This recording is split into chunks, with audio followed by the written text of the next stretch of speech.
Hey guys, how you guys doing, man? It's been a minute. Hey man, what's going on, man? What's going on? How you doing? You know life? Yeah. Do I know life? A little Like familiar Jennings? with it, yeah. Yeah, my mom told me the other day that she thinks what'd she say? Oh, he's I gonna like make that sure. you wrote it down. He's gonna make sure that. Nah, I'm gonna read the text because you know when sometimes your mom's just hit you with stuff, you're like, oh man, mom is worried about me. She just says it in person. Oh, wow. She said that, bro. This is how long this voice note is. That's It's a voice. Or, sorry, the text The is. text. Can the camera? Hold But on. she texted that. Yeah, look at that. That's from my mother. Yeah. See, that's something. That's a caring that's something mother. No, bro, my mom loves me. That's my something- girl. That's something my dad would probably do. For that long. Not my mom though. I don't know if you still speak to. I don't know if you still speak to your therapist. Saying you have no feelings about things, saying you are numb, you might be hurting yourself without fully realizing until it starts affecting your mind, body, and soul. You have to figure out a way to balance and steady yourself. Yeah. Yeah, so like, you know. But why did she say? Like, where did that come from? We were talking about something. She heard it on the pod. Absolutely. We were talking about something, like we were just talking about something, Yeah. just life in general. And I've told you guys this. I've really been on this kick where I think that like I'm just trying to be very emotionally efficient. Yeah. So I refuse to bring my emotions into certain situations. 1,000%. So we were in a situation and like her and my sister are like, yo, didn't that bother you? I said, I actually don't care. Like I brought no emotion. I just acknowledged it as something that happened. These people took advantage of me. I probably won't be doing this again, and I move on. I don't feel the hurt of, oh my God, how'd they take advantage of me? Yeah. And I think like we were just having a conversation, and I ended up saying that answer Again, yeah. about too many. Yeah. So it starts to sound like a pattern. She's like, and yo, dude, what's coping going on? mechanism. Bro, I was because my whole thing is like, I'm an emotional guy. I consider my emotions Yeah. like they're the thing. I don't want to say I can't control them, but they're the things that I just feel, if that makes sense. Absolutely. They're void of logic. So I really only try and bring my emotions to people who I think care about me. Yeah. Because you're the only type of person who I think will care. Yeah. Who will reciprocate the If energy. I'm not totally certain that you will respond to my emotions, In a I'd way rather that's just not conducive. bring them. It's better. Yeah. It's safer. It saves a lot of time. And you're right. You talked about it being efficient. It's more efficient because when you bring your emotion to people that don't really care, it becomes a waste of conversation. Like that conversation and the back and forth can go for hours, days, weeks, and one person is spilling their guts out trying to have an emotional connection. The other person is just saying whatever they feel like they need to say, and then you guys are you might as well be speaking two different languages. And you're right. You who's very busy, has a lot of things going on, it becomes a lost leader. It becomes something that is like, why is that even happening? So to avoid that even from happening, you just remove out the equation. So I completely understand. Do you put it in the same category as somebody who is expressing like their feelings are way more important to them than yours? So it's not like they don't care about your feelings, but theirs is just so much that it comes off like they don't care about your feelings because they're greedy, or they're not greedy, but they're more Selfish about their actual current feelings. Because I've battled that. I separate my viewpoint from maliciousness. I think what I'll realize is most of the people who take advantage of me, they don't want to. They don't want to. No, but a drowning person will reach for anything. correct. You never know where people see. You never know where people see themselves. And then based off how they see themselves is going to inform how they see themselves in relation to how they see you. Yeah. That dynamic in and of itself is going to just drive certain things. Yeah. Where it's like, you can't even take this stuff bro, I used to not take someone's stuff personal, but you get on the energy of like, yo, if I was you, I wouldn't do this to you. Correct. You know what I'm saying? Yo, if I was in your shoes and we were the same, I would not do you like this right now. But then you realize like, yo, the person's not even seeing it this way. And not only that, but you can't look for yourself in other people. Everybody is going to be the way they are. You're going to be the way that you are. Everyone has a different life. Everyone has lived a different variation of the same life up to when they were born, up to the point in time. So it's very disingenuous and it's a once again, it's a waste of time to try to, logisticize the reason why someone doesn't look and treat the same thing the way that you treat it. Like there's just so many different reasons. There could be one split decision, one thing that their parents said 10 years ago, one thing that their girl said, one thing that the clerk at the convenience store said that literally changed the way that they think. And then you're like, why don't they feel the same way that I do? You just can't. And I think that's really one of the things about life that I think we're supposed to figure out is how do you deal with a whole bunch of people that think absolutely differently. And then of course there are some things that help us think the same way, but even within those, there are nuances that still separate us. So it's a loss to try to figure out why people don't think the way that you think. You should just be the way that you are and accept people the way that they want to present themselves. And if you don't want that person or that energy within your life, then you know the things that you can do to limit that or even reduce it or remove it completely. Yeah. I mean, it is an internal battle, though. I mean, you know what I mean? Especially for me, like, I know that I used to struggle with that. I mean, I can say I still maybe not struggle with it, but I have a better hands-on approach to not letting that affect me as much. Mm-hmm. You know what I mean? Mm-hmm. But then when I talk to other people, I can see that that is still like a very big thing. That a lot of people don't really realize that that's what's driving them crazy. You know what I mean? When they're stressing or complaining about what's going on, they, even though they're verbally saying, yo, I would never do this to somebody, but they're not realizing that is what's driving you crazy is because you keep putting yourself in the shoes of someone else and what they would do and what you would do. And it's a cycle. It's a never ending. There is no reprieve. There is no resolve in that. It's just acceptance and then deciding which way you want to move on in that understanding. It's really the understanding of that and the enlightenment of that. And then you decide how you want it. You can cut people off. Like, I know, we joke around here. We talk about how people have cut people off for little things. For less. You've done a lot of things for them, and then they still have the gall and the audacity to like cut you off like you did them wrong when they're in the wrong. But I mean, you have to put yourself in their shoes. Maybe they're embarrassed. Maybe that realization of how they mistreated you is making them alienate themselves from you. So you just take it. You just take it as it comes. Like every day, yes, the weather, sometimes it'll be like, yo, it's going to be a sunny day. It's going to be great temperature. And then the next day it's frigid and you got to put on a sweater. You just adjust to the way that it comes and stop trying to control other people. Stop trying to control situations. And I know it's hard because a lot of the, fields that we're in, there is a certain amount of control that you have to employ or you have to predict or anticipate, to have a good quarter, have a good, successful time. But at a certain point, there is a certain amount of letting go that you just have to do because, like you said, you'll just drive yourself crazy. But, it's just one of the things you just have to come to terms with in your own way because everyone has their own way of dealing with it. Healthy, therapist, unhealthy, just thinking everything is fine. Drinking. When it isn't. Drinking, fucking, smoking, snorting, jumping off of cliffs, sticking your penis in multiple holes. Wow. Whatever, shooting guns, like it just whatever it is, overindulging in things, underindulging. I was rewatching. CNN did this show. By the way, episode 73. Absolutely, yeah. My name is Trivelle. Oh, Sean. Chris. Is that what it is? Are you in the Prince phase of your podcasting career? Does somebody own the name? Does the label own the name? There's a lot of people that have DJXP, so but yeah, go ahead, CNN. But I was watching this. I was rewatching this old miniseries CNN used to do about the decades. Yeah. So they had the 60s, the 70s. So I was watching the 2010s one. Wow. And each season, it's really clever. I was actually so addicted to this. But they would break down what was TV like in the decade? What was music like? What did tech do? Politics, blah, blah. They did one on music in the 2010s where they were talking about in the 2010s of music, Drake, Travis Scott, that singing burst. hip, that burst. When you listen to the lyrics, they said it was all hangover, no party. The energy of the music was all hangover, no party. That's like the aftermath and not how you got there. What the songs were about. Obviously, they focus on the weekend. Just being yo, guy, if you listen to this guy's music, he's not talking to you about the party and the turn up. He's talking to you about being way out of it right now. Doesn't understand. It's the morning after. I'm in pain. Where's my shorty? All hangover, no party. Which for whatever reason that just really stuck with me. Yeah. Insofar as we're looking at a lot of what's happening in society right now. Yeah.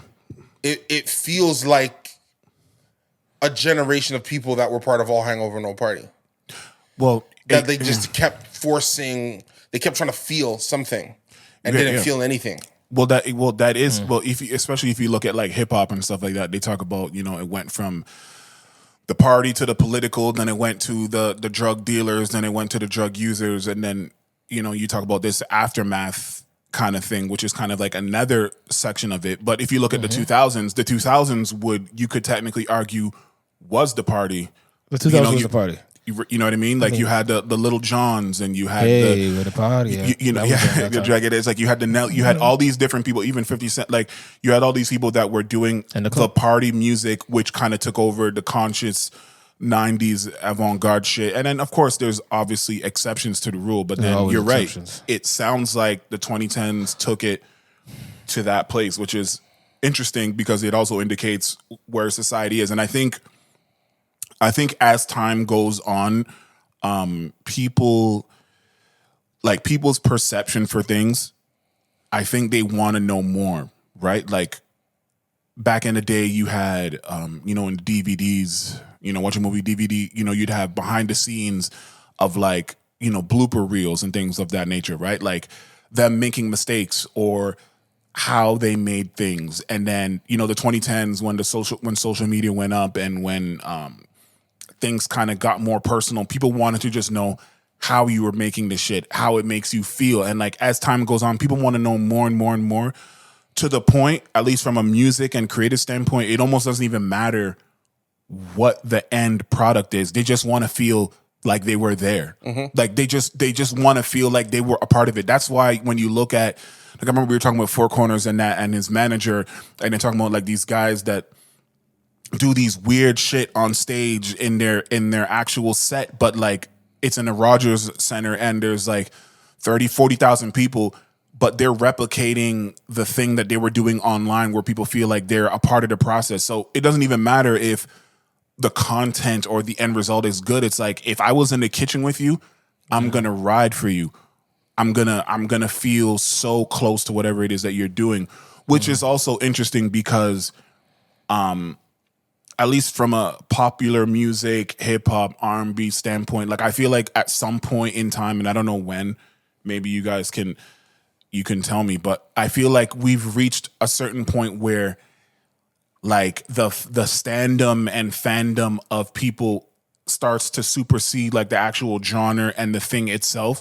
Like if you look at like the biggest hives, you know, the Beehive, the Nicki Minaj, the Barb's, Drake's, people, you look at Kendrick's people, just these Taylor Swift, like if you really go into dichotomy of some of these people, you'll notice that they don't give two shits about the actual genre itself. They just care about the person that they care about because of all the sweat equity and all the things that those people did to build up their name to where it doesn't even matter like what genre they came in or whatever. It's like, no, I just care about this person and fuck all the other shit that's going on. Like we only care about this person, which is good. But I mean, what does it say about, you know, the genre or the medium in which they're creating in? That can create, you know, a problem of sorts, you know, but I guess it could be a good problem to have depending on, you know, who you ask. Like even I remember I was looking online and they were talking about like all like, you know, the whole, you know, the Drake Kendrick thing or whatever, the last of the Mohicans of whatever.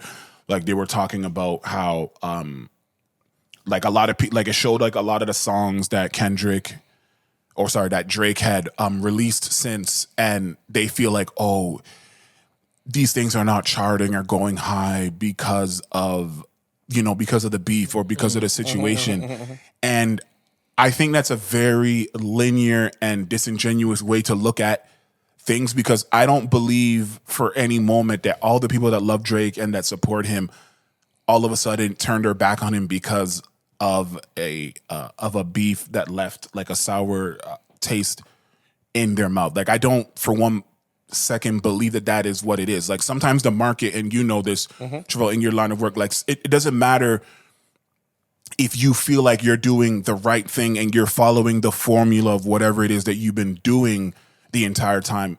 At a certain point in time, you don't know when it is. It just might not hit that same way. And it might not have anything to do with the perception. It might not have anything to do with the the amount of work that you're putting into said thing. Because to you, and Oshaun as an artist, you can relate to this. It's like, yo, I feel like I'm doing the same thing and even elevating and doing other things. But if the market isn't receiving it that same way, it's not necessarily a direct indictment of what you are doing and what you're not doing. Sometimes there's peaks and valleys of, and certain things you can predict, certain things that you can say, with, numbers and math and algorithms. But then some things it's just what it is. And you just can't do anything about it. You know what I mean? And I think like people don't understand that everything that Drake jumped on didn't necessarily go to Billboard #1 all the time. Like I just think that's such a low-hanging fruit and such a dismissive way of just talking about the creation of music and stuff like that and how it's received. Like I don't like that. But what can you do? People are gonna say what they feel like is the reason for certain things when it doesn't go a certain way. And even if it's not real and not true, they're going to run with it because it sounds good. It's like, oh, Kendrick, he ended him. It's like, okay, sure. But everything that Drake was doing before that thing didn't necessarily just go to #1. The thing still has to be something that everybody loves and is attached to, It's true. But hey, it's not. It doesn't work for fodder. It doesn't work for when people are trying to prove a point or say something in the zeitgeist of things, because it makes one person's star power go a certain direction and then someone else's go a different direction because of a singular event. And I think this is the perfect time now where those things actually don't matter as much as like back in the day, like the whole, like, when you talk about 50 Cent and Ja Rule, right? Like you think of one of the last things that the people really went in another direction. Like if you listen to Ja Rule's music, all of it hits still. Like when I play the music, it all hits, it all whatever. So it's like, it was really just the people's reaction to it because they loved this guy so much. Are you saying that retroactively you don't think Ja Rule lost as bad as the history books suggest? I think at that point, the standom and fandom of artists was not at a acceptable level where you could be Teflon to or impenetrable to those types of things. Like people still followed the light of the culture, if you want to call it that, to where 50 Cent said a bunch of stuff. He brought people, he brought Busta Rhymes, he brought Eminem, he brought all these different characters, and they all, traded their lashings at Ja Rule and Murder Inc. And then eventually, it was enough for people to be like, yo, we had enough of this guy. The singing he's doing, these girl records, man, fuck all that shit. It's all about 50 Cent, Many Men, What Up Gangsta, Window Shopper, all these records, even though 50 Cent was simultaneously, because he's a smart man, doing the same things that he charged Ja Rule with doing, using heavy melodies, catering to women and things. So it's kind of funny how he... Yeah, but then Ja Rule also went away from what he was doing. Exactly. So I don't know if... Yes. So if I don't know if... I know it's a different time. I don't know if he kept the same... Because the thing with Drake is not doing things right now that he wasn't doing before. No matter what happened after this after the beef, he's still catering his music to the same demographic of people that were already rocking. I don't know if Ja Rule did that right away. He kind of let 50 take him off his formula in game, his formula, and then he kind of tried to jump back and forth. And I think that's why he lost. It's that aspect of it. It's not he continued to be himself. Maybe if he continued to be himself the entire time and didn't matter. Maybe when 50 dropped a singing record, Ja Rule dropped another singing record back, and then they go back and forth. Because then maybe we'd be talking about something different. But we don't know. What we do know is Ja Rule went a different way. How did 50 end Ja Rule? How did he win? I think more than one thing. Yeah, it was a multitude of things. I do think him having numbers on his side industry-wise also helped. Like I said, I was mentioning Busta Rhymes, Eminem, like he sold more records and stuff like that. He sold more records, selling more records, getting prominent people who have a say, and who have maintained a certain amount of influence also dogpile on Ja Rule also helped. Because I remember thinking 51. Yeah. But the only song, as I sit here right now, that I remember is Clapback, which is Ja Rule's record. It's so funny. I was just thinking. And I liked about Clapback. So did I. So I'm trying to. That's why I'm sitting here saying. I remember back in the day they said How that song did wasn't 50 even, win? that song wasn't even mixed. They rushed it They out. rushed it just to throw it out. But Yeah, because they felt like he was dying. But do you remember a 50 record from the battle? Well, everything, but Everything, Window 'cause- Shopper was technically Wangsta was technically everything. That's the thing, and they were all Hits. hits. And then you talk about the mixtapes where he's just getting at him randomly. Then you have the song with Busta Rhymes, Eminem, and it was a remix of like a popular record. And they were just like I'm saying, like he got people from the Interscope arena to just dogpile on top of him. Come on, Trivelle. He had an arena having people say, "Ja, you a window shopper." Like you got to think about those kind of like that's when moments. like when it's happening in a radio record or you know what I mean, arena record where people are singing. That's why that whole Drake thing, you know what I mean, felt that way. If it wasn't for that record, I don't think anybody would have felt that way. If it wasn't for which record? Not Like Us? Yeah, if it wasn't for Not Like Us, no one would have felt that way. No matter how people were feeling about Euphoria and how people were feeling about... Meek was a knockout. His career was different. Ja Rule was a knockout. His career was different. Drake was not a knockout. He dropped 100 gigs of music before Kendrick. Not only that... I just don't like the term. It's got to be something else. He took a loss. He lost a decision. The world decided that the other guy dropped a hotter record. I guess I don't like that term. He lost the decision. What do you mean? I don't like the decision because decision doesn't seem like a... Because I don't think he lost. So it's not... To me... But you're the only one in the world. Wow. You think I'm the only one who don't think Drake lost? That actually think he lost. Not that... like through actual... I'm the only human being that off. don't... You know what? Let's put this up. If you think... We'll do a question thing. I don't believe Drake really lost the battle because I think he had the better song. But I appreciate that. But we agree on that. You're changing the narrative. We agree on that. But I appreciate that the world thinks Kendrick won because he had the more viral record. But when it comes to a battle, when it's talking about getting at somebody else, I think Drake had the better music. I feel the same way about Drake and Pusha T. Drake had a better record with Pusha T. You said he had the better song. Freestyle. You said the better song. Did he lose to Pusha? Got Drake out of here like that. But I accept that because that's what the world said. That doesn't mean that's what I think. That's what the world said. But so you are again another person who only thinks I know a lot of people who feel Duppy Freestyle's a better song. But that's not what we're saying. We know he has the better song. So it's a whole battle. You're an MC. It's a whole battle. We're rapping, right? If we battle, I beat your verse and you beat me 3 verses, then you beat me. So a battle is not about who has the better music? In a battle, it's who has the better music. It used to be. Bro, I think that changed in 2010. That's what I'm saying. You're using old metrics to describe what's happening today. Better music is an old metric? It is. Yes. It is.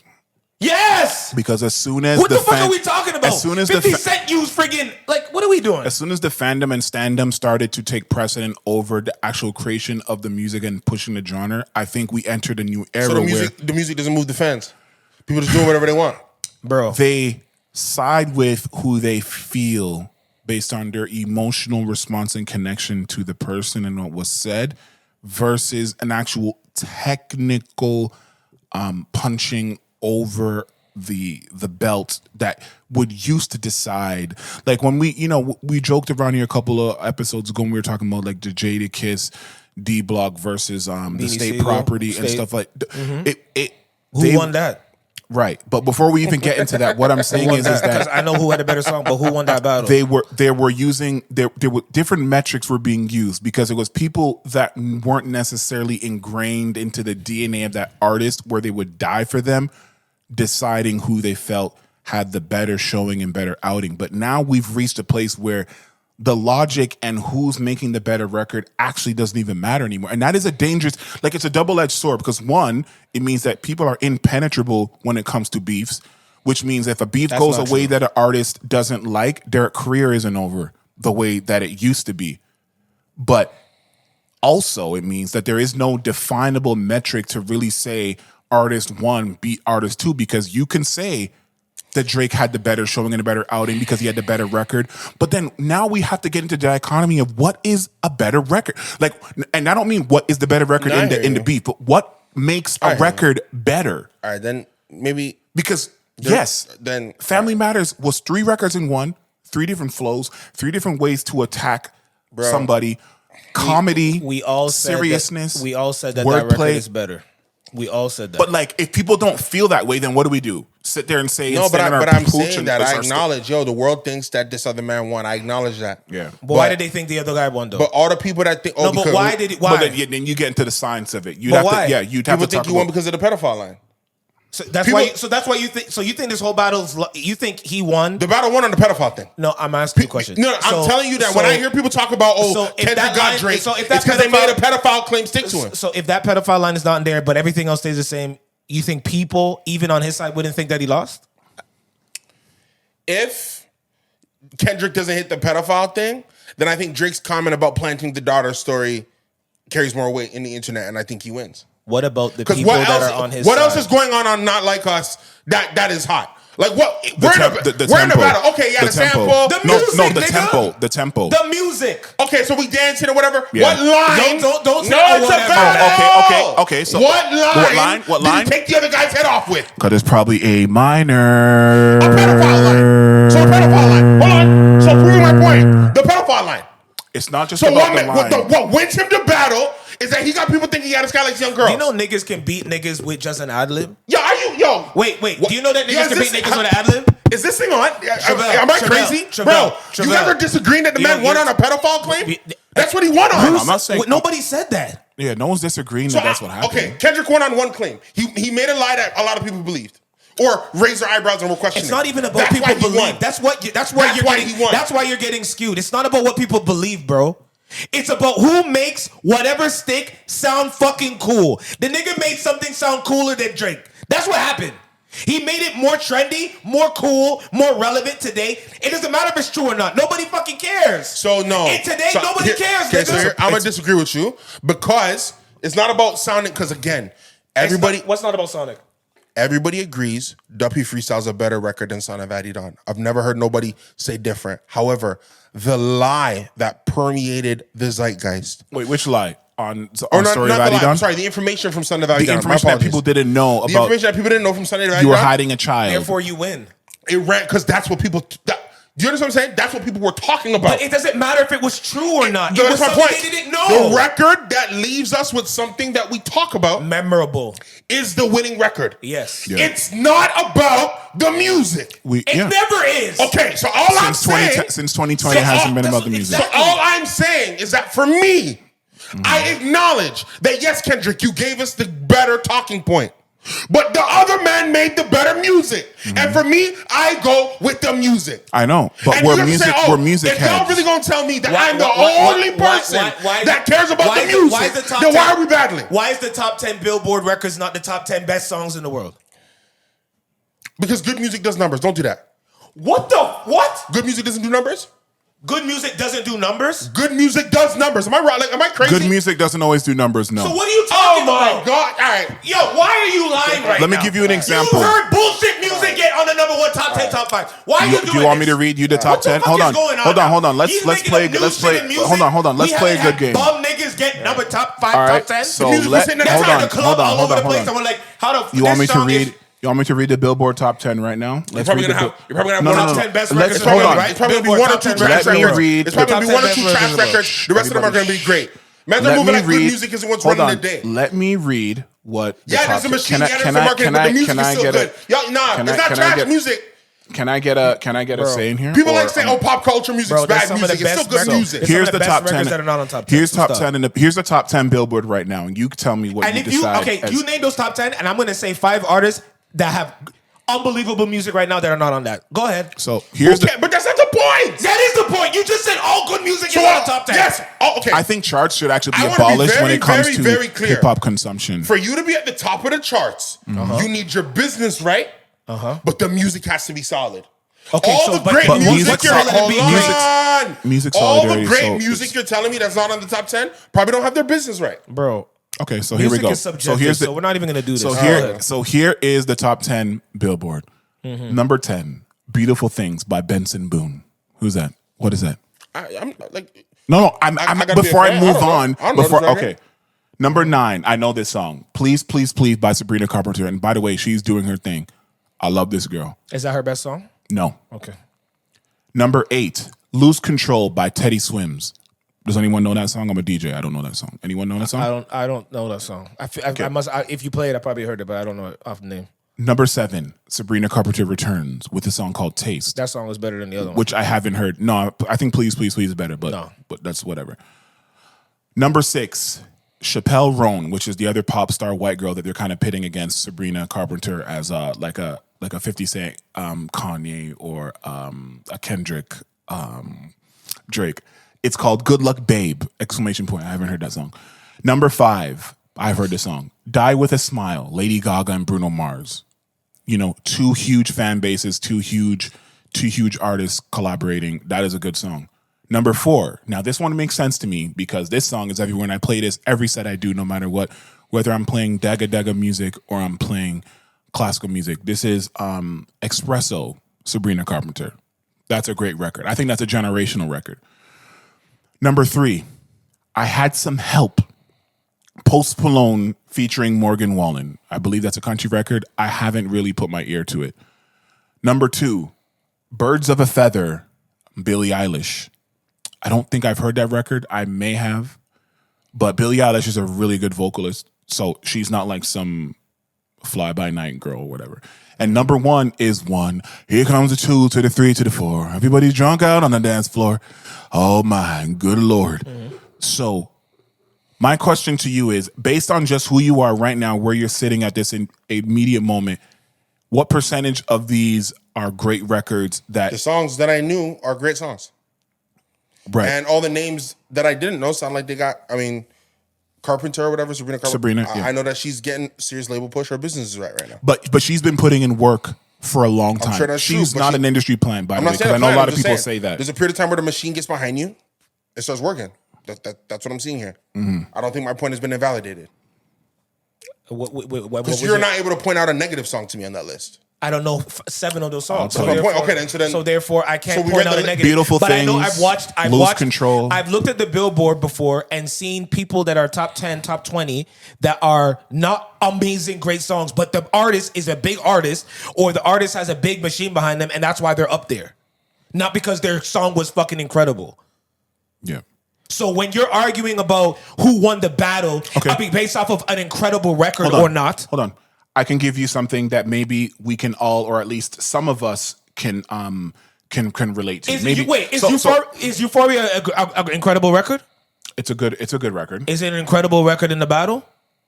In incredible, it's high. It's the top 3 or top 4. Yeah, it's a hot record. I like it. So who has more incredible records in the battle between the two? Okay, but before we even get there, I want to mention one thing. All right, go ahead. Who has more incredible records in the battle? Yeah. Between Drake and Kendrick? Yeah, in the battle. And the Drake song is the 2 higher quality records. Song. The 2 higher quality records.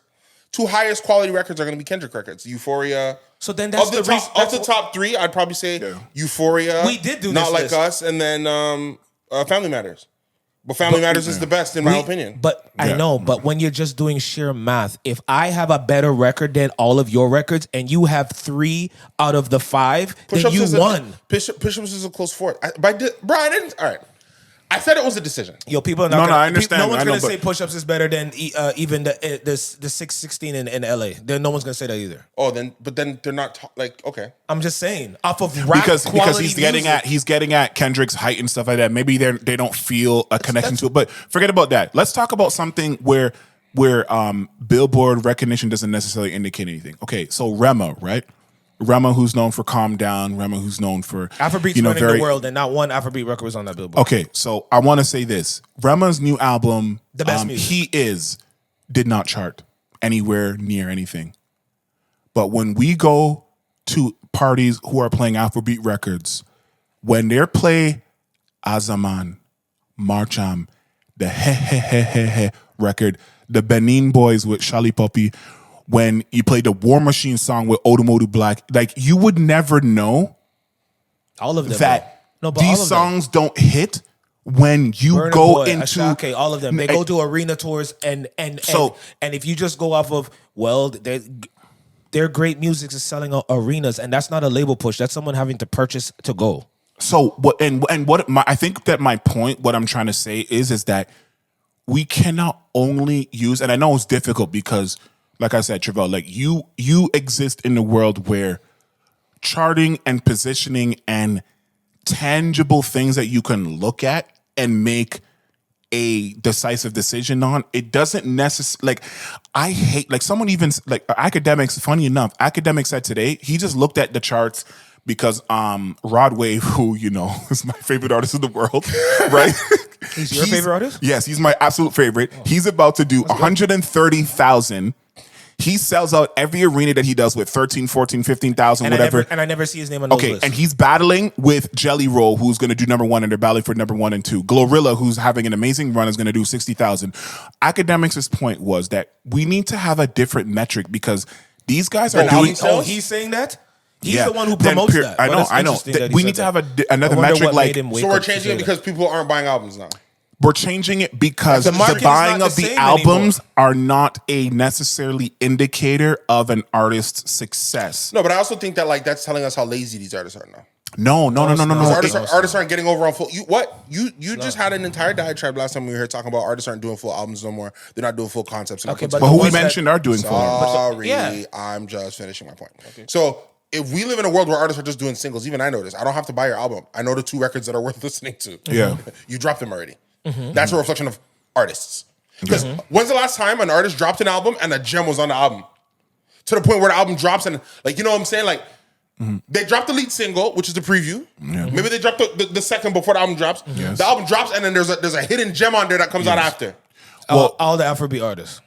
But here's the other thing. Here's the other thing that I would say. Thames, well, let you guys Asake, go because I don't want to Burna, interrupt. All of them to drop a lead, and then in the album, there's a fucking gem that There's a didn't gem? come out that could have they came do out numbers? before and they didn't. But here's Do they do what numbers? I They want do to numbers say. in real life. Here's what I want to say. So they're selling albums. Here's what I want to say. They're selling arenas. They're selling There's shows 2 back things to that have to back. happen. So it goes to my point. The reason why Glorilla, the reason why what's her name, Sexy Red's only going to do however many dumb numbers she did, 25,000 whatever, is because people know there's not waiting on here for me. I heard her best stuff. It came out already. It's on the radio. But here's the thing, though. The 2 things have to happen. 2 things have to happen at the same time. 1, there needs to be a sleeper record that people gravitate towards. 2, it requires an infrastructure and a system and a label and A&Rs and people to recognize that that song exists and then put the fire behind the record. Because if the record just exists and it's dope and then it gets a little bit of fire or a little bit of attention, it's still not going to do what it needs to do, even if it's better. Does. But it still requires a machine to recognize, even if it's past the point of when they should have, to then put something behind it to now let it get to the next level. So there's still two recognizing entities that need to recognize that particular event. And if both of them don't happen, then it's just going to be one of those songs where when they perform at their show, that everyone is just like always so blown away. And it's like, oh man, you guys really love this. Yeah, because it's the best record. You can spend hundreds of thousands of dollars promoting a record, doing a whole bunch of stuff, but the people will always decide what the record is. Now, there is a certain thing, like, for example, if we take our steps back in time, we talk about Fancy by Iggy Azalea with Charlie XCX. Charlie XCX, who's also having a fantastic run right now with that Brat shit right now. But when you look at how much, like, I did the research and saw, when you look at how much money that they pumped into Fancy, it really only became the thing for many reasons. 1, because the boom, boom, boom, boom, boom, boom was the skeleton DNA of every DJ Mustard record that was ruling the radio beforehand. So that's 1. 2, Iggy Azalea, a white woman who comes in the game who is mimicking an Atlanta Southern accent. That's 2. 3, you have a pop star's vocal going, I'm so fancy, you already know. So you start to have these different elements. And then 4, you have a label who's pumping insurmountable amounts of dollars that, in fact, I even read that they were actually putting more money than they should have just to make sure that that song did what it had to do during that radio campaign. So what that tells me is that at a certain point, the quality of a record hits a window, but then the amount of money has a more of a space to go. And because of that amount of money and the perception and what else is going on in the radio and the tracking and the DSPs and the Nielsen sound scan will bring up the perceived quality of that record because they're putting more money and because it's being put in more people's faces more often than it should. And it forces people to think, well, gee, by golly, Bob, this is a fucking amazing record, even if it's dog water. Because if you listen to that record now and you compare it with all the other Mustard records in which it borrowed its DNA, because that wasn't even produced by Mustard, even though it was the Mustard tempo, sounds, everything about it. But it gets to live longer because of all the money that they threw. Nigga, who that? Hey, we that. Like, that's not the thing. She has better records than that, in my opinion. Like, her song where she sampled Cream, Cashews, Everything Around Me with Tyga is a better record to me. Her ass shaking records are better, but I'm just one person. And if you have the money and you throw it in the system, at a certain point, the quality of a record will hit a ceiling, because the quality of a record is an arbitrary thing. It is not a universally recognized standard of music. It is a opinion-based thing of, do these chords sound pleasing to my ear? Does the voice of the main person sound pleasing in a frequency that doesn't annoy me but also interests me enough for 3 minutes? It starts to become these other things that are outside of a song actually being considered good. Because, like I said, since 2010, good it's starting to mean less in popular music. It's about who's popular and who can make the music. That's all it is. That's all it is, bro. Bro, that's all it is. Okay. Look. That's all it is. Look, when it comes to music, I submit to you guys because obviously it's an industry I left, and I appreciate that you guys are still in it. One thing I've always thought, and the one thing I saw early on, talent and success were not linked. But music is a place where, at least from the outside looking in now, finance and business acumen is really what carries the day. It's the top five within the elements. Which is why, you know what I'm saying? When I look at the top level of music, when I look at the executives, they're running it like an investment firm. Yeah. Right? You have lost leaders. You have places where you're willing to lose money. You have superstars where you make that investment, you're doubling down. You have places where you're cutting different deals. Like, let's not be confused.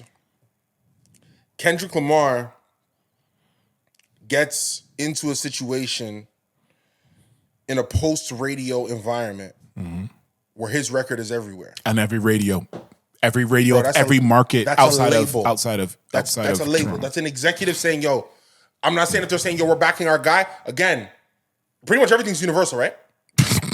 Well, especially today. Right? Atlantic is also universal. So I'd yes. be very, very curious how Drake, because if you're Drake, you know the executive side of the music business. Absolutely.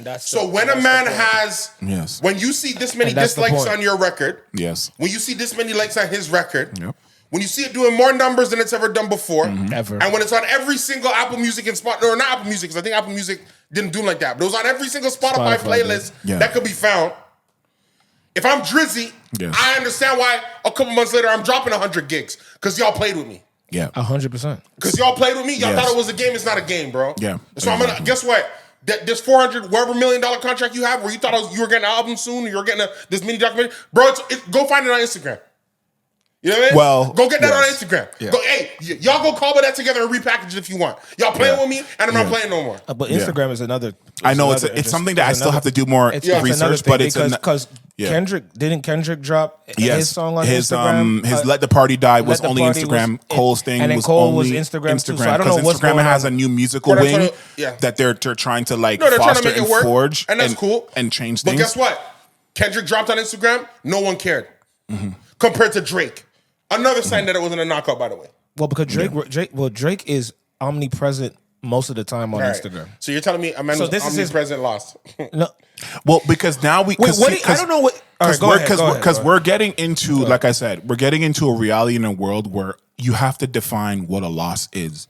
Because I have stats here that will make you say that Drake will never lose.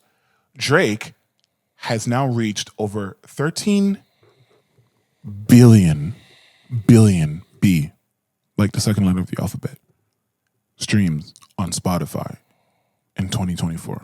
Okay? That is the highest in a calendar year that it's ever been. And his contemporaries, Kendrick and all these other people, are way behind. They're way behind.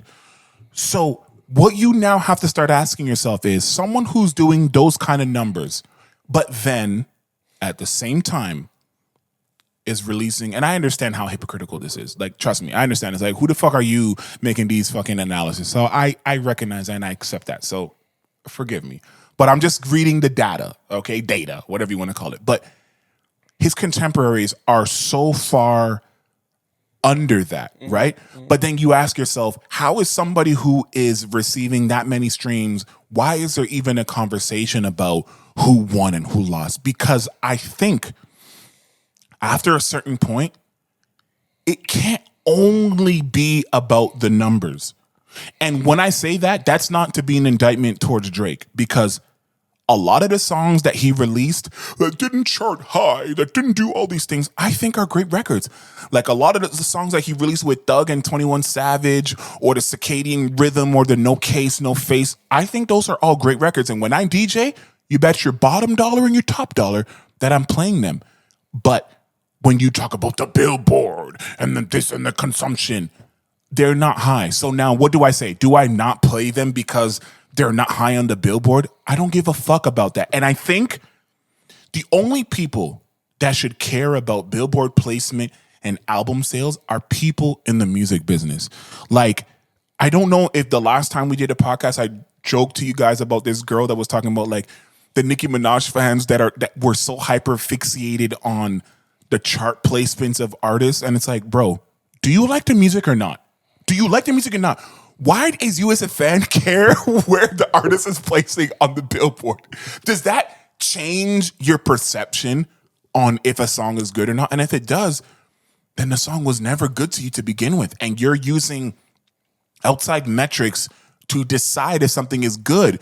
And I blame 50 Cent for that, because to be honest, I believe that he's one of the first people that made that an important thing about first week sales. And this, I mean, I know it was always a thing. Like, they talk about DMX and, you know, he dropped 2 number ones in a year, and Jay-Z always doing his 1 million a year, and then Eminem doing his 3 million or his 4 million. But I think at a certain point in music history, the chart placement and the amount of first week sales took precedent over everything else.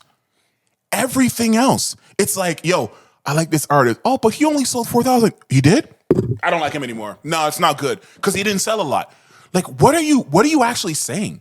It doesn't matter if the artist sold 10 or 10,000. Do you as a person like the music? If you do, nothing else matters, or nothing else should matter. Now, to people who are in the business, yes, it matters because you need to see what's working and what's not. But you fly-by-night fans who are just there to consume the music, why do you now not follow an artist or believe in them because they sold 60,000 the first week? Like, do you understand how insane that is?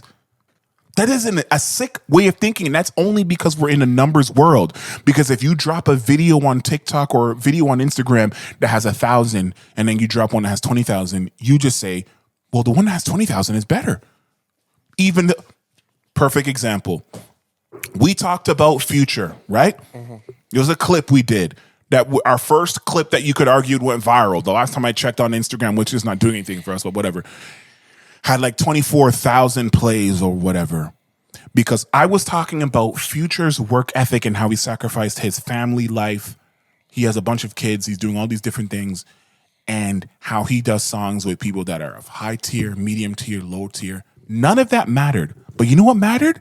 Because I said niggers. Because I said he does songs with random niggers. Every single post, if we want to take a pie of 100%, 95% of the post was about, oh my God, did he just say the N-word? Oh, this guy's Canadian. He must be from where Drake is from. He don't know. He's not like us. He's not from the culture. Then every so often you'll have a smart person being like, yo, Future really put in the work and sacrificed his life to do this. Like, these people don't understand. So people, even though the stuff that I was saying, and shout out Ryan too for putting, you know, the images and stuff to back up what I was talking about, people weren't even listening to the actual stuff I was saying, the main crux of what I was saying, because they heard knickers. They heard knickers, and they got their panties in a bunch and did not care about what was being said. So to me, it's not about what you're saying and about it's about what people are hearing first and what they're making matter in their head. And that lets me know it has nothing to do with the quality of anything, because what we're doing is quality. What we're doing is great. What we're doing is whatever. But if people don't pick it up and receive it that way, then it might as well be a bunch of hogwash for 2 hours. So, look, okay, I don't disagree with you. But you should. No, I don't want you agree to with what you're saying. I think, if the Drake Kendrick Lamar back and forth is a sign of the change in music or a confirmation of this sea change, then let it be that. I think J. Cole, I don't know how we feel about the Port Antonio record. I obviously, this. I felt J. Cole saying the best rapper alive on Muhammad Ali, blah, blah, blah, all that stuff, and then backing out of a battle, I thought was a terrible look. Him coming out with a record now, I guess doubling down on that thought process. Giving picture to the fact of like, it wasn't really going to be just about the music. I was going to have to get in with bots. I was going to have to go behind here. I was going to have to do this. I was going to have to do that. Him explaining that from an artist perspective, okay, I understand it a little bit more now and I respect it. The part with the J. Cole thing I always had an issue with is I felt like, me and Drake are on tour. We're chilling. A man kind of comes out with something while we're on tour. We're on road together. I'm sure we had a conversation about it. I would be so curious to know what the conversations that J. Cole had with Drake. Rumor has it they haven't spoken since Dreamfest, Dreamville, which I think would be crazy. Because if I'm J. Cole and I drop a diss record, and then I pull it back and say, nah, that's not me, I feel like the first call I make is to Drake. Because, bro, we were just together and he came at both of us. And I also know that you had originally wanted that record to be the three of us. So I feel like you call him and say, bro, like, I'm going to fall back because this is my spirit, this is my heart. You already know what it's like behind the scenes. I encourage you, brother, like, don't. Especially if J. Cole got a warning phone call. The rumor of the Schoolboy Q phone call to J. Cole. I feel like J. Cole could have called it, bro. That's what I would want to know. Did he call him and say, bro, I'm backing off because I don't want to get into this game, But also, bro, I hear they're coming, fam. On some real stuff, bro, I hear they're like, you know what I'm saying? They're really, really ready for this. Like, he's not going to move slow. Like, he's really ready for this. Drake and his ego, I'm sure, is like, no, it's okay, I got him. Which you would expect the biggest artist of the past decade to feel. It's all right, thank you, I got him. But for J. Cole to have to put in the record, don't let them confuse it. Drake, you did a lot for me, my nigga. You know what I'm saying? Makes me think they haven't talked. And that for me, considering how honorable I know J. Cole to be in terms of how he's always been that honorable guy, that to me is weak. That's my takeaway from Port Antonio. Port Antonio, for me, yes, I agree with everything he's saying, but Port Antonio, to me, makes me think that they haven't spoken, and if that's true, I think that that's a problem. To me. Other than that, yeah, if we live in a post-music battle world where the person who's going to win the most is the person who can get the executives to put enough money behind the internet stuff to control the public conversation, then Kendrick Lamar versus Drake is going to be the last great hip hop battle because now they're not going to happen anymore. I mean, that must be where we're at. Because if it's not about the music, then it's all boardroom games. That's just where we're going to be, you know? And it's a shame. Not a shame because, look, we're going to find new ways. Every decade has that thing. Michael Jackson comes out with Bad in the 80s. That was like a moment, man. Can you believe a record top to bottom could be like this and be taking over the world like this? In the 90s, Nirvana probably, that sort of, that rock music, that touch of like Oasis, you know what I'm saying? Like, whoa, can these records really, Radiohead doing what they had to do? In the 2000s, it's the party season of hip hop. Wow, look at it crossing over now. Because before 90s, mid-90s, it's like underground, it's, you know what I mean? Like, I listen back to old, like, Most Def, and I'm like, bro, like, how is this getting off at the party? Like, you know what I'm saying? Like, yo, what were the shorties doing to this? Yeah, man. Yo, what were the girls doing when Commons the Corner would come on at the venue, V? So you get to the 2000s, it's that party time. And you get to the 2010s, and Drake took that to the next level, in my opinion, musically.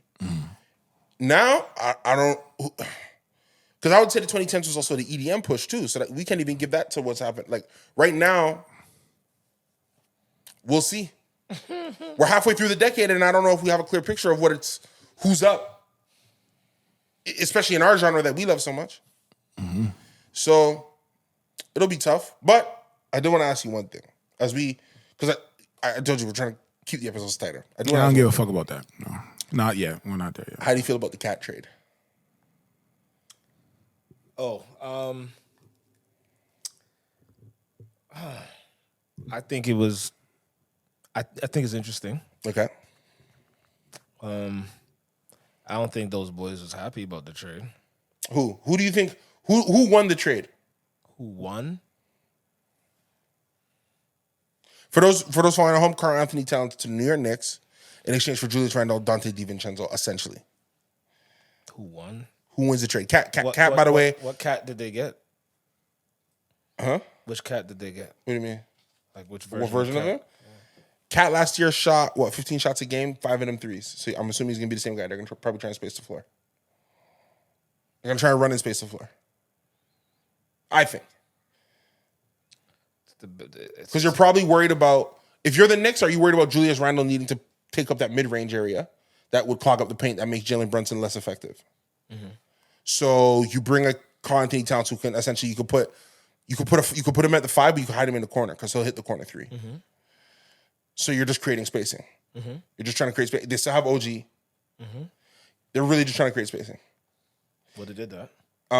They're getting off the Julius Randle contract because I think he's in the last year of his deal, right? He would have been looking for a new deal. Mm-hmm. If you're Minnesota, they already wanted to get rid of Cat from before. So. They wanted to get rid of Cat, right? And you just got better defensively. Dante DiVincenzo will pick up full court. Julius Randle will do a lot more damage down there. Yeah, what do you think? I don't know. I think the days are numbered of how long Edwards is going to stay in Minnesota. Oh, really? You think he's going to want to go to like a big market?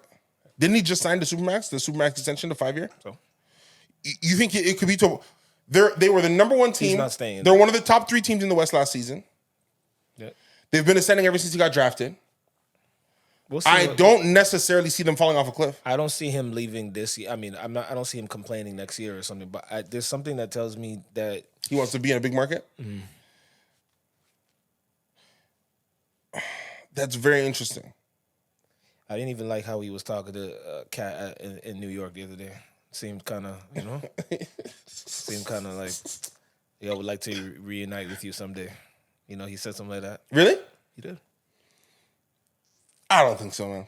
I don't think he stays. I don't think he's gonna be there forever. You don't think so? Maybe if they get a ring. Maybe I think maybe it's like how like Bucks did. How like bro, if the team is good, that's how Giannis got. I always thought he was gonna leave. Yeah, but then he got as soon a as ring. he got the ring, it's like, all right, maybe he won't. If the team is good, you can pay me more than anybody else. Yeah, so we'll see. If I've been here, I'm probably getting perks that other people don't get. It'll be a nice game to watch. I'll tell you those two. Have you been watching any of the preseason basketball games? A little bit, not too much. I've been looking at the Lakers. Oh, okay. I always look at them. It'll be very interesting to see if this plays itself out. I actually see the JJ Redick impact on the Lakers. So do I. They're running a lot of off-ball action, a lot of screeners, which you would kind of think would be the plan of a guy who was a shooter. Because he knows how much screens helped him get his stuff off. Get it off. But they're doing a lot more off-ball movement. A lot more sets. Mm-hmm. It'll be interesting. He's gonna make his presence known. But if they don't hit the ground running in the heat of LA, first-time coach, does he get to Steve Nash? No. Steve Nash lasted how long? 2 years? Yeah. Okay. He's getting more than 2. Yeah? Mm-hmm. So, just because we're on a sports thing, and I like sports, do you really think Stephon Diggs got with Cardi B while she was pregnant? I just want to point out, for those who don't know, Stephon Diggs had, he was a receiver for the Minnesota Vikings when he first came into the league. Then he was a receiver for the Buffalo Bills. Now he's in Houston. Stephon Diggs is, I think, just under 30. In my opinion, very good-looking guy. I think his 2 contracts have him well over $100 million. Yeah. like in terms of money that he's earned in his career. Yeah. Stephon Diggs is also a guy who helped his brother get to the league. I think he had lost his parents, and he like became the man of the house, and his brother is like corner for the Cowboys. So like he's also kind of like a good dude in that way. Yeah. He's very single and he's toxic. Yeah, I know I hear his movements. I don't think he did. I'm gonna go with he did. Was he in the DMs though? Was he messaging her? Hell yeah. Like while she was pregnant, or Yeah, we DM y'all. while she was showing? What's up with that? Apparently it's while she was showing. That's all. That's all. So you can't DM a pregnant woman? you can do whatever you want through Christ who strengthens you, obviously, but that's up to you. You can DM a pregnant woman, right?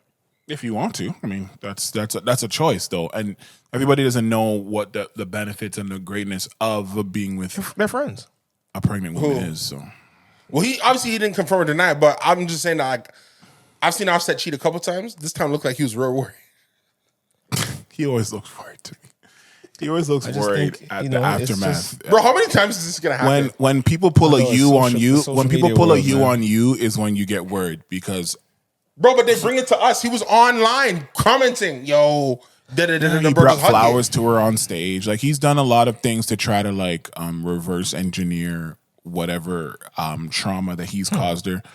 You know, he knew who he was getting in bed with, and I feel like she also knew as well. So with that being said, when like if you've done whatever you've done and the word is that Offset was not faithful, and more than once because we've heard him be not faithful, but obviously it was to a number where she wasn't the most happy about. Like I think Offset is probably used to people not retaliating and returning energy. See, that's the thing. A lot of people can dish out things and they're okay with certain fallouts, but what they're not okay with is when people mirror what they did. So it's if you're Offset, you know Cardi's like that though. Cardi's bad, you know. But he knows the real Cardi. So if he knows the real Cardi, knows that she's whatever you see about her in the. No, I know. I heard a Cardi interview one time. She goes, "I couldn't believe this man was interested in me." And in that moment, like Cardi don't know who she is. Yeah, but she doesn't know who she is. Like, yo, people don't You know think who. now she still doesn't know who she is? Is that what you just said? Bro, let me tell you something. I get it. Women are solid. Women are down. You marry me, I give you. Bro, the man has forget the cheating, bro. Because I'll put it to you this way: the Netflix starting 5 thing came out with LeBron and gotta watch that. and Savannah. The way LeBron talks about his wife, yo, this woman held me down. Da da da. Now, whatever people might think about the rumors of LeBron cheating, not cheating, blah blah blah blah, right? You can watch that and understand that there's no public story of LeBron cheating on Savannah, so it hits you wholesomely. Bro, we know Offset has cheated on her. We knew. It came out publicly. Mm-hmm. I know that hits a woman a different type of way. And that's what it is for a woman will hug a lot, but she'll hug a lot less publicly. Yeah. Mm-hmm. So that's a bar. That's right. So I think what's wild is that Offset has made her hold a lot publicly. Yeah. So I do think, and she said, bro, she comes online and says, y'all playing with me. Stop. Like, you know I'm like that. Don't, you know? Because it's the new world, social media, the people, the hives, the messages, the back and forth, the blah, blah, blah. People feel like they're involved in everybody's fucking life when you put your shit public. This is what happens. Well, people put their life public. I know, and then, so you put it public, and then everybody else feels like they are a part of that.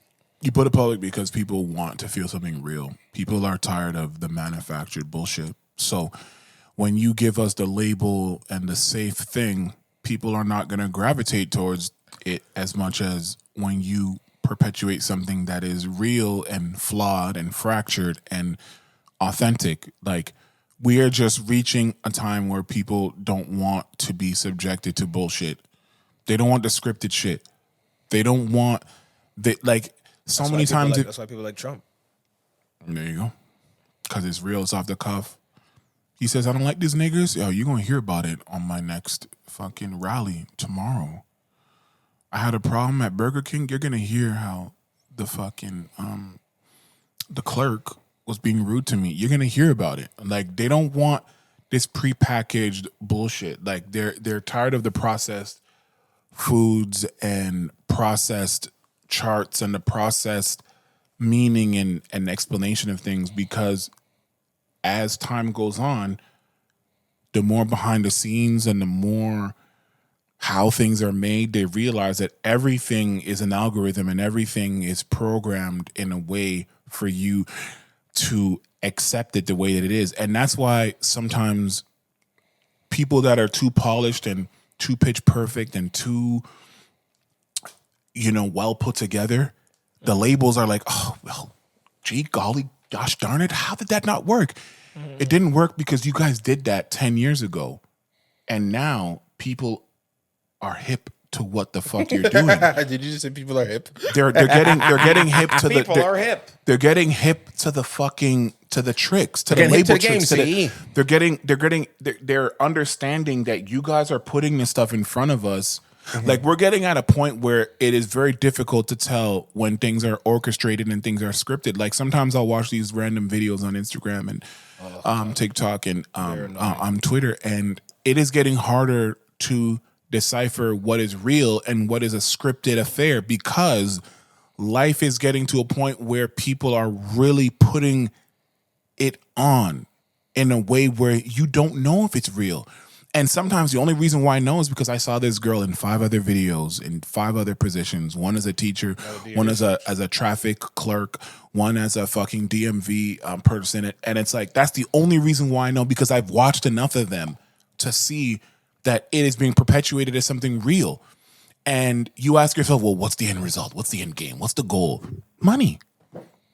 Since Elon took over Twitter, he's opened a lot of the campaigns out to people to make a lot of money for the amount of engagement that they get. So people will lean towards different political things and post different things because of the money that it's going to generate them. Not because they believe that Trump is the man, or because they believe that Kamala is the woman, or because they really hate niggers, or because they love snow bunnies or whatever. It's because the algorithm is telling them that the more you do this, the more dollars you're going to get in your pocket. So these grifters that kind of drift to certain things to the right or to the left will go where the money is.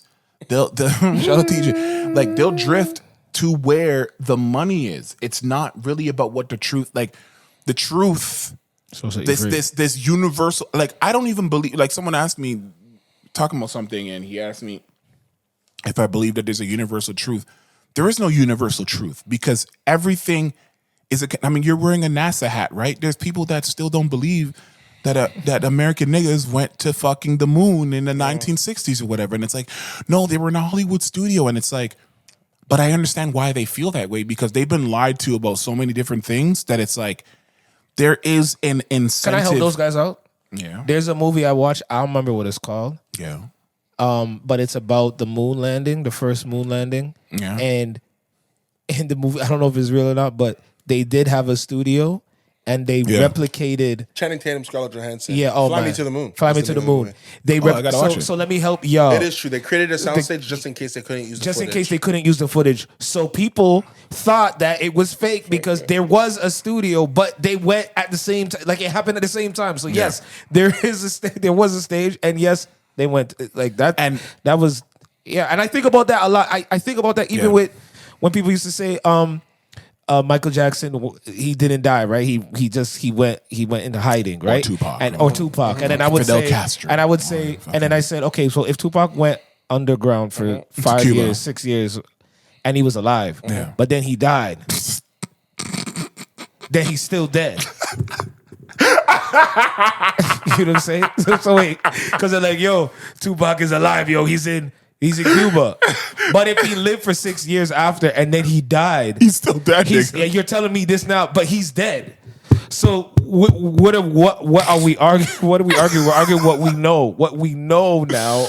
I don't know about every other intricate other details that possibly could have occurred. But if he's dead now, he's dead still. Still dead. It's the Schrodinger's cat effect, man. So what is the universal truth? What is the There is a counter for everything. There is no spoon. I watch Matrix enough. I know what's going on. There is a counter for everything, bro. Like, and that's why, like, at a certain point, the universal truth doesn't even matter, because truth is in context, right? Like, you go to a part of the world where, like, certain things are allowed and certain things are okay. Like, and we can end on the we can end on a little bit of the Diddylicious things. Let me Just say a something little where bit. I don't want to end on. No, we're gonna land on it. I don't want to land on that either. But if anyone wants a piece of the Diddy action first, because I have something to say, but I want you guys to have the floor. Oh, go ahead, say your action. You have anything to say about Diddler? Because I can tell what he has about the Diddler. What he has is well informed and probably well researched. Oh, go ahead. All I got is some BS. No, go ahead. No, I only got BS, but I'm gonna say this though. I think that what we're entering in the Diddy era of things, which is somebody who was pretty much involved in almost everybody's musical career in some capacity. That's one. Like you can watch videos of the last 20 years and Diddy's involved. He's on set. He's in a studio. He's did one song. He did 2 songs. He was at their CD shoot, opening. He video was like shoot, whatever. opener, Like he was involved, right? And there's this realization that people are coming to that he's this terrible person, and rightfully so. But there's this certain je ne sais quoi where people feel like they are higher than thou. They're like, well, I didn't do this with Diddy and I didn't do that with Diddy. But the plot that is being lost in the sauce that is this Diddy thing, at least from my perspective, is, you know, every chicken comes home to roost, right? Ooh, come on, you know, Malcolm. when it comes to like things finally metastasizing into what it was meant to be, it's never going to be what you expected it to be. Now, I say that to say, in hip hop culture, and by extension, you know, the Caribbean and African culture, you know, and we've probably talked about this, the homosexual aspect of things is a very deep rooted thing in a lot of things we talk about. Now, of course, we joke a lot about it. No Diddy, you know, no homo pause, Sure. and you know, the plethora of things that we, you know, that we use to dispel or to assert our sexuality in certain ways. But what I'm seeing with each different, because I think they said that his trial is going to begin next year, 2025. May or something of that notion. And every day there's a new allegation that comes down, backed by lawyers, and about 100 victims and things of that nature. What is now happening in our culture is that people are holding on to the homosexual aspect of whatever he was doing and putting it in the same category as the sex trafficking, the underage, the not consent, the drugging without permission, the like these other things that are actually terrible things, and they're mixing it in with the homosexual so that anybody who is homophobic or extremely religious in whatever religion it is that do not believe in that type of lifestyle, they get to put it all together in one category instead of separating it. Because I don't give a fuck if the nigga was gay. Did he traffic people? And by traffic, we even have to get into the dichotomy of that, because trafficking is, hey, I'm Diddy and I'm in New York. I know you're in Miami. I want you to come over and have sex with my people. And I know you're from Miami, so I'm gonna fly you over. That's sex trafficking. Like, it's not necessarily that they've been taken against their will from an underground country and then brought over the border. But you have to start looking at what these things actually mean. Now, when you talk about, you know, when they bring up the names of prominent artists like Justin Bieber or Usher, or these people that the rumor mill, because I can only go into rumor mill because nothing has ever been substantiated up to this point.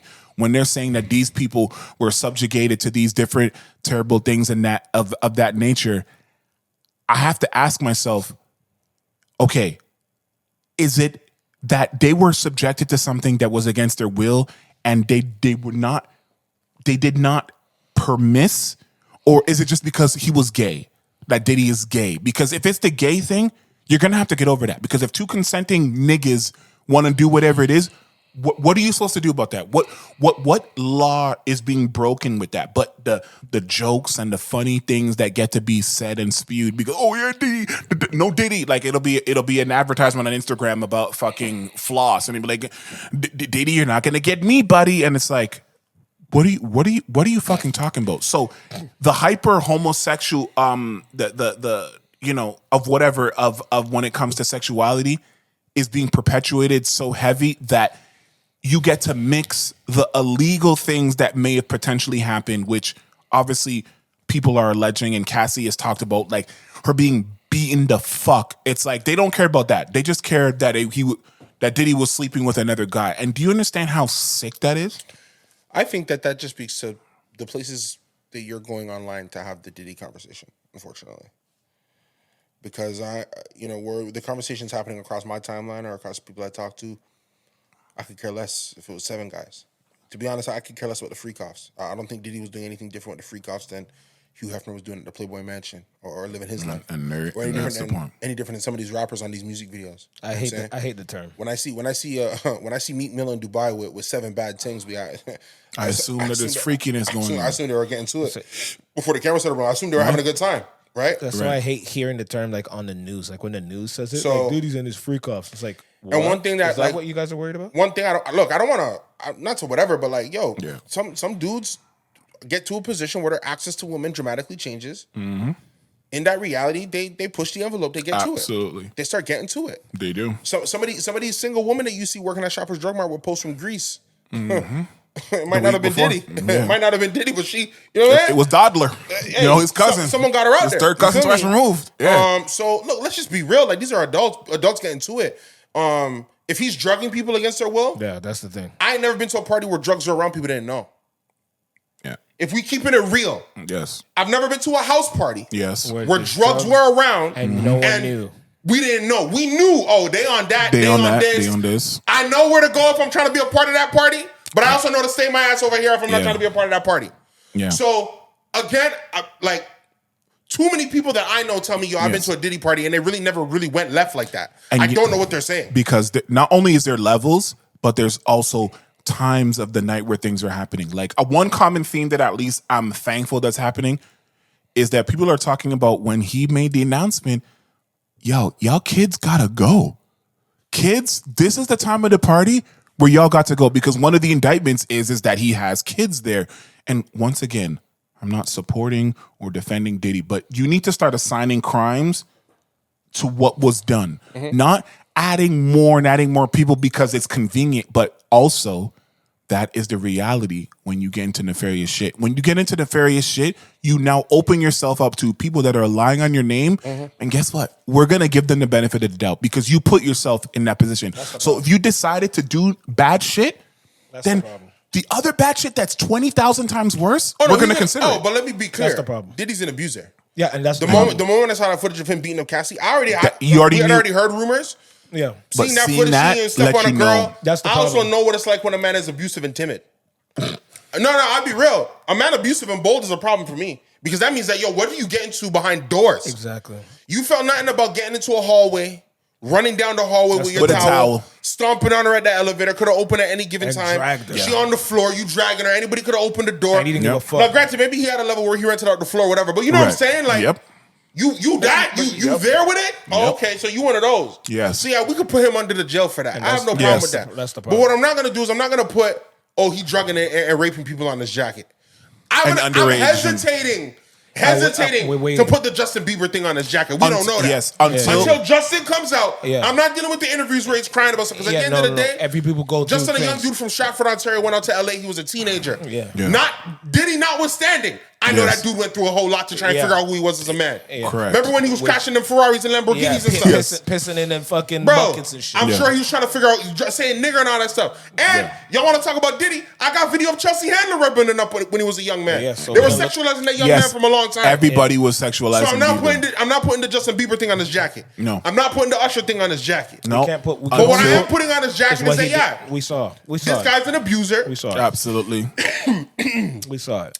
Because of his financial status. Yes. He probably has a lot of access to women. Impenetrable. He didn't think he was. He thought he was And untouchable. As an abuser, he probably married those two things. Absolutely. But I'm not putting it on his jacket. And that's the thing. And that's Until there's proof. Exactly. And I understand.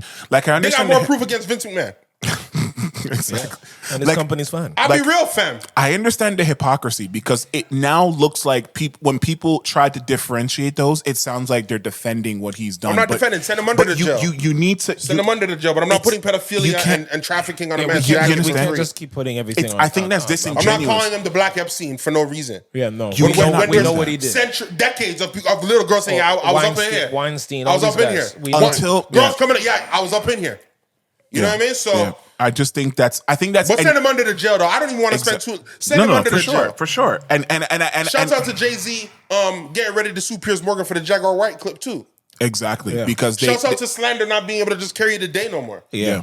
Especially to black people. and that's the other thing too. Going to the Jay-Z thing, like they've been wanting Jay-Z to be thrown under the jail since because people run this town. They get their rocks off when a black man. I'm sorry, from what I see, when a black man is on the top, and the black man is on the top for so long, people can't fucking wait. They get their pussy wet and their dicks hard when a nigga may fall down because of some shit that came to the light.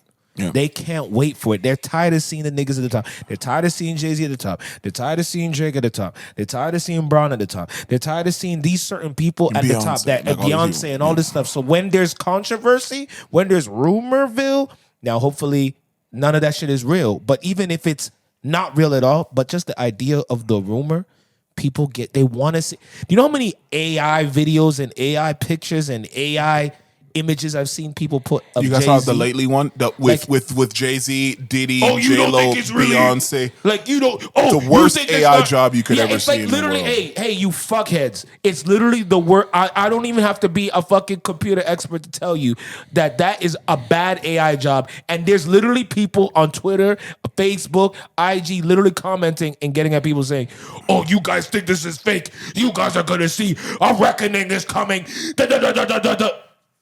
You know, one of my favorite sayings is consider the source. It's sad. Consider the source. Anybody that posted that video with J-Lo, Diddy, Jay-Z, Beyonce, I look at their FP picture. And you know exactly what you see there. There's a Donald Trump picture. Donald Trump and the American flag, a gun, guns,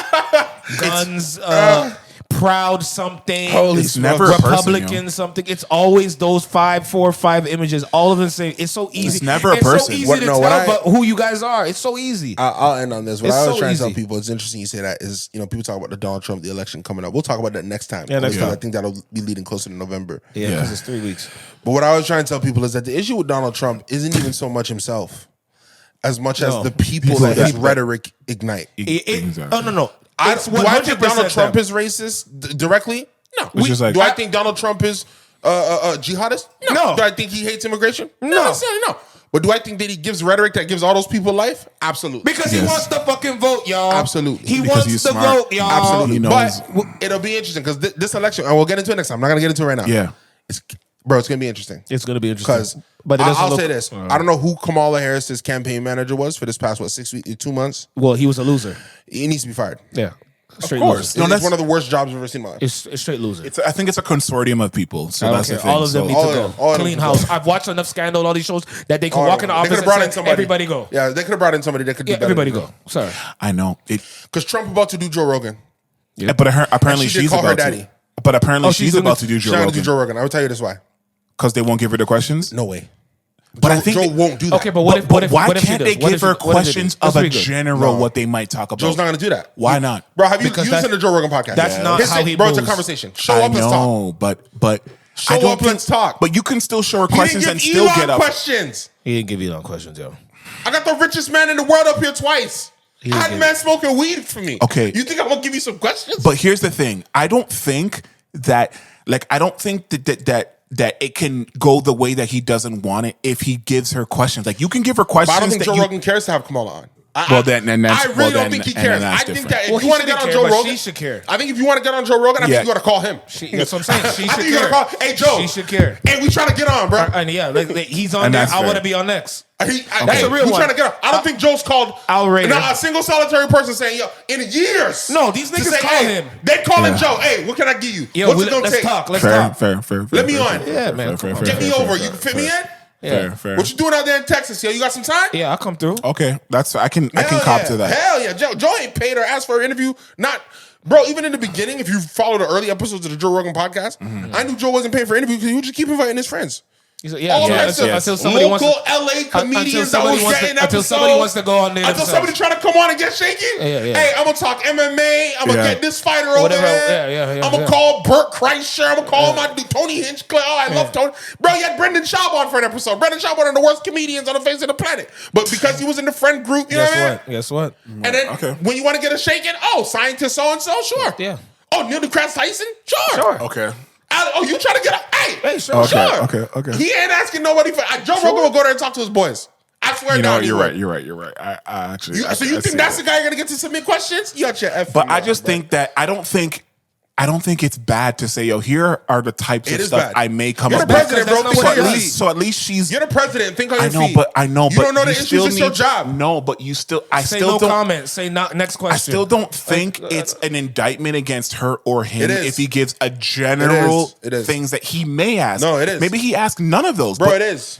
You're ready in the to be the framework? president of the United States. You're ready ready to be the leader of the free world. I'm allowed to watch you think on your feet. Yeah. But you can still trick her. I'm allowed to see what it's like when you can trick her. And you could. What are we talking about? Talk over it. We've seen people. We've seen interviewers ask Trump a question and he not answered that question. Because no politician answers. Because remember, Joe Rogan's not going to fact check you either. Exactly. Y'all really just going to be talking. The internet will fact check you later. Yeah, go ahead. Who cares? But let me see what you got. No. But his guy that's running the internet doesn't really fact check people like that unless it's a contentious argument. Well, they're thinking that he might. He had the only time he had Jamie doing it is when he had Steven Crowder on and they went like back and forth a little bit. But Steven Crowder even said, bro, you have your man here fact checking me. Go check it out. I rate a man who's ever saying, yo, what you got this guy over here doing, bro? Like, you don't see I'm here talking to you? Like, you know what I mean? Okay, that's fair enough. Candace Owens went on there. Candace Owens. Come on, Candace bro. Owens is a sick Alex bitch, Jones went on there when he was in the middle of the trial with Sandy Hook.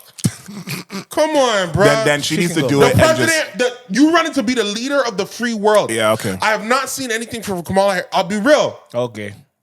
We weren't gonna do this. We're not doing it. Hey, that was episode 73. We weren't gonna do this. Fuck, The Rock was on there. Like everybody goes there. Yeah, man. Come on, get up and go. We'll catch you next time. We'll get into the political breakdown.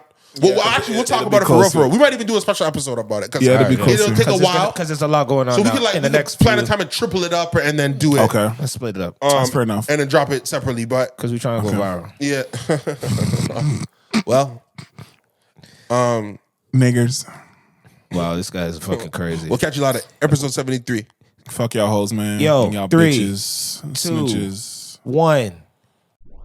Ladies and gentlemen, thank you for taking the time out of your busy schedule, your life, your progressions, your regressions, your transgressions, to sit down for this. It has been a pleasure serving you and providing you with entertainment, information, condensation, and proliferation. And it is only through liberation can you really feel that the situation is going to improve.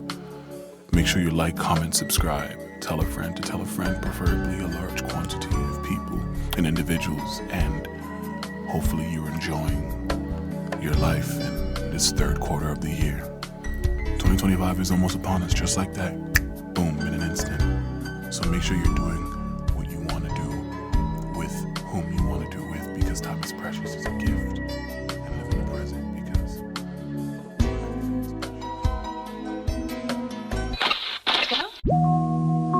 This concludes our broadcast. You